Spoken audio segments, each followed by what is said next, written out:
Para reaquecer a economia, o Brasil já adotou programas que custaram 475 bilhões de reais. Dinheiro do governo e do compulsório dos bancos. Mas, segundo a OIT, a Organização Internacional do Trabalho, num grupo de 30 países, o Brasil foi o que menos gastou no combate à crise. Gastar para mover a economia. É a lógica que a crise impõe.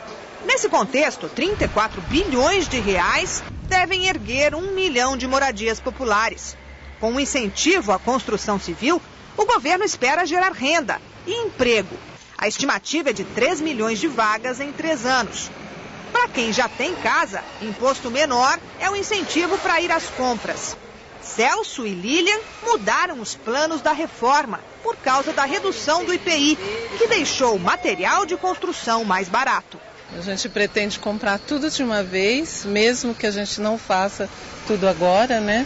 Mas a gente vai comprar todo o material e aos poucos a gente vai fazer o que precisa. Aproveitar a redução do IPI. Nós acabamos de comprar uma casa e vamos pintar, vamos fazer umas coisas. Na loja, o efeito da medida, em vigor desde o início do mês, foi imediato. Pra você ter uma ideia, nós aumentamos 20% das nossas vendas em relação ao mês de abril do ano passado. Por causa da redução do IPI? Só por causa da redução do IPI. Para a indústria automobilística, o resultado foi melhor. Quer dizer, o melhor da história. O setor nunca tinha vendido tantos carros no mês de março. Mesmo assim, a redução do IPI foi prorrogada até o fim de junho. Já nas lojas de motocicletas, a isenção dos 3% da COFINS melhorou o movimento. O difícil ainda é conseguir aprovar o crédito do cliente. A movimentação de loja tem aumentado, a procura aumentou. Vamos colocar hoje em média de 15% a 20%, mas ainda não impactou mesmo no montante de venda devido à restrição ainda de crédito. É difícil aprovar? Tá, ainda continua um pouco de dificuldade, sim. O próximo setor beneficiado pode ser o de eletrodomésticos. O governo estuda reduzir o IPI também de fogões, geladeiras, máquinas de lavar. Desde setembro, as medidas anunciadas para combater a crise somam 475 bilhões de reais. Só que a maior parte desse dinheiro não veio do governo, e sim na forma de liberação do compulsório dos bancos. Tanto que, para a Organização Internacional do Trabalho, o Brasil foi até agora o que gastou menos para combater a crise, numa lista de 30 países. Para este economista, o Brasil tem margem para agir na política monetária, com redução de juros. Além disso, Sérgio Vale concorda que o país pode gastar mais, mas de forma eficiente. Hoje você tem uma tendência de fazer gasto no Brasil relacionado a aumento de salário, aumento de funcionalismo. É o tipo de gasto que é permanente, é rígido.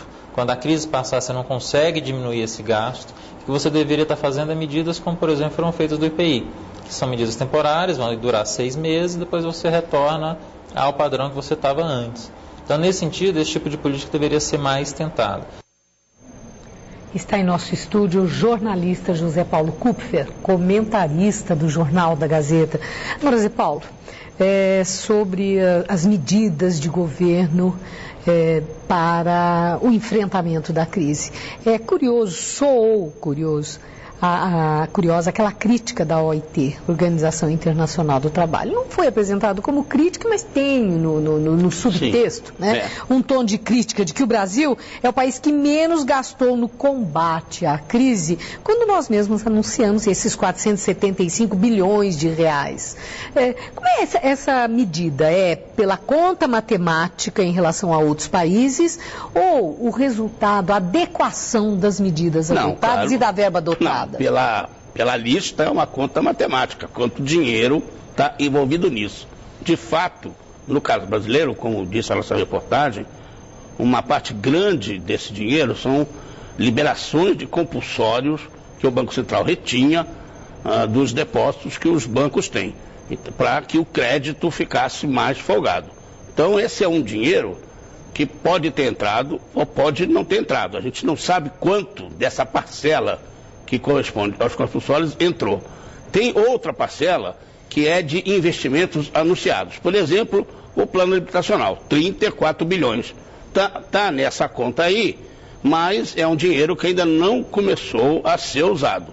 Então, de fato, o que a gente pode dizer na batata que está sendo aplicado no combate à crise é a redução de impostos, a isenção, a renúncia que o governo faz dos impostos que cobra. Aí, de fato, quando você tira imposto, você produz um aumento automático, imediato, da chamada renda disponível, seja do empresário, seja das pessoas que estão pagando imposto. Aí a coisa vai na veia e é o que está aparecendo.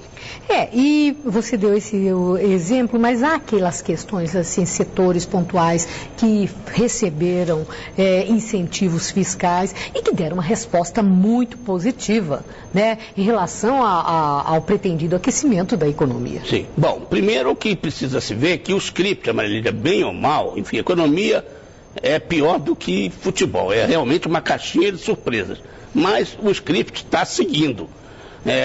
Nós falamos aqui bastante que a tendência é que era a partir de março a economia brasileira começasse a dar os primeiros sinais de recuperação. Isso está acontecendo fruto desses incentivos e fruto da própria economia se rearrumando. Agora, a questão toda, como é a discussão que tem-se nesse momento, não é de fato a quantidade de dinheiro que está se pondo. Comparado com os Estados Unidos é bem menos, mas é a qualidade dessa aplicação. Quer dizer, não é tanto o volume, mas para onde que esse dinheiro vai, de que maneira vai e de que maneira ele é injetado para valer no organismo da economia. Por exemplo, o PAC, que não vem dessa crise, mas é uma maneira de estimular a economia, está um pouco ali. É difícil do dinheiro andar. Empacado. O dinheiro está empacado, com o trocadilho que todo mundo faz. O dinheiro do PAC também empacado, há uma certa incompetência em fazer esse dinheiro fluir, entrar no sangue econômico. Esse é um problema que tem que ser resolvido. Melhor ter menos dinheiro fluindo mais do que um monte parado, empacado. Já o próprio presidente Lula chamou atenção isso no plano habitacional, que o dinheiro não fique parado mofando. Porque o dinheiro está liberado para isso. Agora a tal da burocracia que são elas. Né? Por isso mesmo vai demorar a entrar. Obrigada, Zé Paulo. Uma boa noite. Boa noite.